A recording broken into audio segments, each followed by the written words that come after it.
Selamat pagi Bapak dan Ibu Saudara sekalian yang dikasihi Tuhan Yesus. Tidak lupa juga saya ucapkan selamat pagi buat Tante dan Om Yesaya sekeluarga.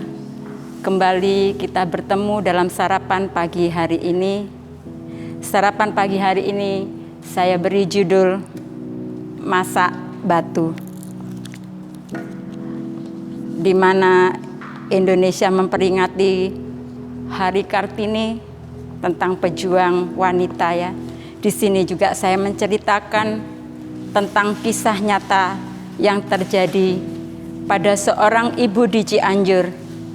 Dia memasak batu karena anaknya menangis kelaparan. Batu itu dimasak hanya untuk menunggu putrinya tertidur. Ada seorang bapak yang bekerja di kepolisian Cianjur mendengar kisah ini dari temannya. Dia terenyuh dan melakukan kunjungan ke sana, lalu mengkoordinasi bantuan makanan dan mengupayakan pembangunan rumah bagi janda tersebut. Dia bersama para donatur memikirkan masa depan keluarga ibu tadi. Dan dengan bantuan Perumnas, maka dibangunlah rumah yang layak bagi keluarga ibu tadi. Kisah ini terjadi pada bulan Juli 2016. Setelah saya membaca kisah ini, saya ingat akan janda di Syarfat yang ada di dalam kitab kita. Kita buka dalam 1 Raja-Raja pasal 17 ayat 8 sampai 16. Demikian firman Tuhan. Saya mulai ayat yang ke-7. Di sini diceritakan tentang Elia dan janda di Sarfat. Tetapi sesudah beberapa waktu sungai itu menjadi kering sebab hujan tiada turun di negeri itu. Maka datanglah firman Tuhan kepada Elia. Bersiaplah pergi ke Sarfat yang termasuk wilayah Sidon dan diamlah di sana. Ketahuilah, aku telah memerintahkan seorang janda untuk memberi engkau makan. Sesudah itu ia bersiap lalu pergi ke Sarfat. Setelah ia sampai ke pintu gerbang kota itu, tampaklah di sana seorang janda sedang mengumpulkan kayu api. Ia berseru kepada perempuan itu, katanya, "Cobalah ambil bagiku sedikit air dalam kendi supaya aku minum." Ketika perempuan itu pergi mengambilnya, ia berseru lagi, "Cobalah ambil juga bagiku sepotong roti." Ayat yang ke-12, perempuan janda Sarfat itu berkata, perempuan itu menjawab, "Demi Tuhan Allahmu yang hidup, sesungguhnya tidak ada roti padaku sedikit pun, kecuali segenggam tepung dalam tempayan dan sedikit minyak dalam buli-buli. Dan sekarang aku sedang mengumpulkan 2-3 potong kayu api. Kemudian aku mau pulang dan mengolahnya bagiku dan bagi anakku. Dan setelah kami memakannya, maka kami akan mati." Sampai di sini dulu. Dikisahkan tentang seorang janda di Sarfat tadi. Dia menerima pertolongan dari Tuhan melalui Nabi Elia. Kisah ibu di Cianjur dan janda di Sarfat hampir sama. Merasakan susah, sedih, bahkan tidak punya sesuatu pun untuk dimakan. Kita tidak tahu ibu itu anak Tuhan atau bukan. Tetapi kita tahu janda di Sarfat ini adalah orang percaya.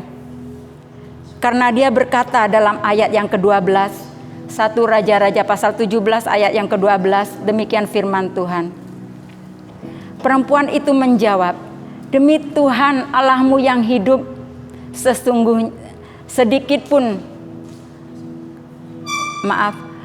demi Allahmu yang hidup, sesungguhnya tidak ada roti padaku sedikit pun, kecuali segenggam tepung dalam tempayan dan sedikit minyak dalam buli-buli.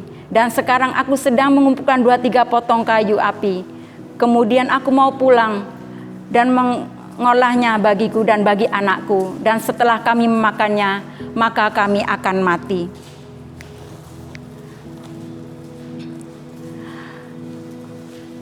Dia berkata, Setelah makan roti yang akan diolahnya, dia beserta anaknya akan mati. Sepertinya dia memang tidak ada harapan. Tetapi dalam ayat yang ke-13, Nabi Elia memberi harapan. Dia menjawab. Kata Nabi Elia kepadanya, "Janganlah takut, pulanglah, buatlah seperti yang kau katakan. Tetapi buatlah lebih dahulu bagiku sepotong roti bundar kecil daripadanya, dan bawalah kepadaku.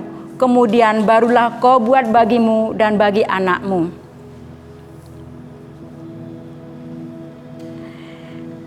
Di sini Nabi Elia memberi harapan bahwa Allah Israel mampu mengadakan mujizat. Demikian juga kita sebagai istri bagi suami kita dan ibu bagi anak-anak kita. Kita tidak perlu takut apa yang kita makan, minum ataupun pakai. Karena Tuhan Yesus Maha Kasih. Dia akan mendengar setiap keluhan kita. Kita akan baca dalam Matius pasal 6. Matius pasal 6 ayat yang ke-26. Demikian firman Tuhan. "Pandanglah burung-burung di langit yang tidak menabur dan tidak menuai dan tidak mengumpulkan bekal dalam lumbung, namun diberi makan oleh Bapamu yang di surga. Bukankah kamu jauh lebih melebihi burung-burung itu?" Di sini membuktikan bahwa kita manusia ciptaan Tuhan melebihi dari burung-burung yang diciptakan Tuhan. Memang tidak semua permintaan dipenuhi seperti yang kita inginkan. Tetapi Tuhan Yesus berjanji dalam Mazmur yang ke-34. Kita akan buka Mazmur pasal ke-34 ayat ke-16 dan 18. Demikian firman Tuhan. "Mata Tuhan tertuju pada orang-orang benar, dan telinganya kepada teriak mereka minta tolong. Apabila orang-orang benar itu berseru-seru, maka Tuhan mendengar dan melepaskan mereka dari segala kesesakannya." Amin.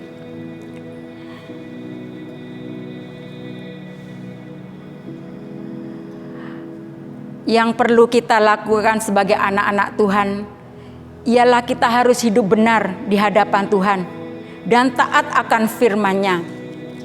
Kita akan kembali buka dalam Mazmur pasal 37 ayat yang ke-25. Demikian firman Tuhan. "Dahulu aku muda, sekarang telah menjadi tua.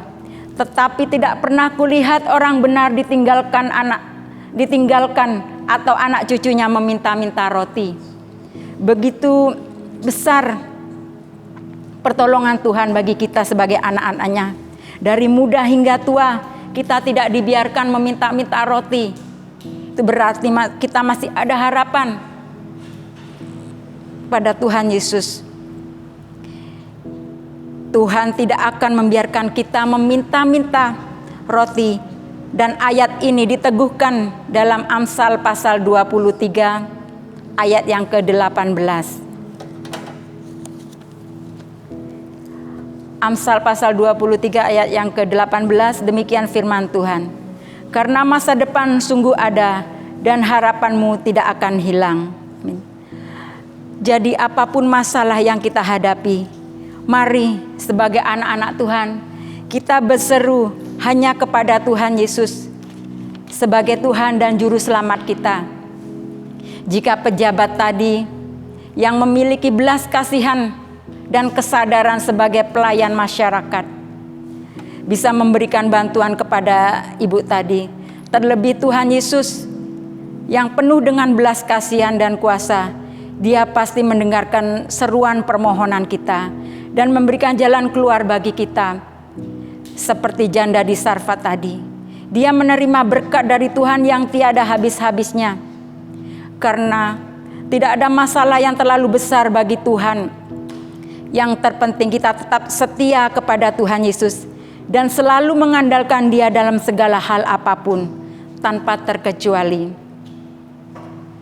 Di dalam kejadian dialami ibu yang dianjur tadi dan juga janda di Sarfat, sedikit saya mau menyaksikan kemurahan Tuhan bila mana Ibu saya juga seorang janda, di mana dia ditinggalkan suaminya pada saat anak-anaknya masih kecil.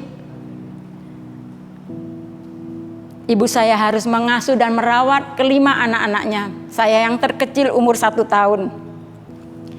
Di saat itu saya tidak mengenal ayah saya siapa dan di mana dia, karena saya memang tidak tahu. Dia meninggal kecelakaan tabrak lari pada saat itu. Tapi ibu saya berjuang mati-matian untuk mencukupi kita sebagai anak-anaknya. Meskipun saya menyadari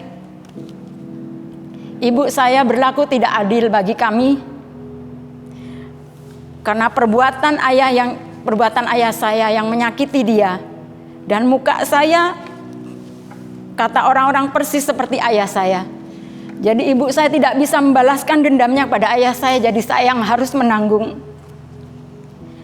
Dari kecil saya dididik sebagai orang-orang yang keras, seperti anak laki-laki. Jadi apapun yang harus saya kerjakan harus seperti laki-laki. Tapi saya tidak menyesali semua itu. Mungkin itu sudah jalannya Tuhan. Cuma dulu saya belum mengenal Tuhan yang saya sembah. Tapi puji Tuhan, Tuhan Yesus telah memilih saya sebagai anaknya. Meskipun saya tidak dapat kasih sayang dari seorang ayah, tapi saya percaya Tuhan Yesus sanggup dan mampu menyayangi saya sebagai anaknya. Karena sampai saat ini dia melindungi, menjaga dan memberkati saya, hingga memberi kesehatan kepada saya, keluarga, anak-anak, suami yang baik, yang mendampingi saya sampai saat ini. Sekian firman Tuhan yang dapat saya sampaikan. Biarlah sarapan pagi renungan saat ini dapat memberkati kita semua. Terima kasih, Tuhan Yesus memberkati.